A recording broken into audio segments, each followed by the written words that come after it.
Apat na high-value individual drug suspect arestado, mahigit sa 100,000 pisong halaga ng shabu na kumbiska sa Aringay, La Union.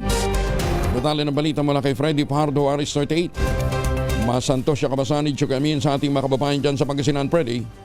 Masantos siya kabusan, Kuyang Angel. Nasa kustodiya ngayon ng Aringay Police Station ang apat na high-value individual drug suspect matapos silang masakote sa drug-buy bust operation. Batay sa ulat ni Aringay Chief of Police Major Romel Centeno na nakarating sa tanggapan ni OIC Regional Director Brigadier General Jovencio Badua Jr. Nagkasa ng operasyon ng kanilang himpilan katuwang ang Regional Intelligence Division, Regional Police Drug Enforcement Unit, La Union Police Intelligence and Drug Enforcement Unit in coordination with PDEA Regional Office 1 na nagresulta ng pagka-aresto sa apat na high-value individual suspect na isang 37 anyos na mekaniko, 19 anyos na binatang estudyante, 35 anyos na binata at 58 anyos na ginang na bakery employee na pawang mga residente ng Baguio City. Matapos silang magbenta ng 15 plastic sachet na naglalaman na hinihinalang shabu na tumitimbang ng 135 grams at may estimated street value na 918,000 pesos sa mga pulis na nagkunyaring buyer gamit ang marked money kaya agad silang inaresto. Binigyang din ni Pro 1 Acting Regional Director Police Brigadier General Badua na ang matagumpay na anti-drug operation na ito ay bahagi ng alerto framework na kanilang ipinatutupad na naka-align sa Enhanced Managing Police Operation Agenda ni PNP Chief Police General Jose Melencio C. Nartatis Jr.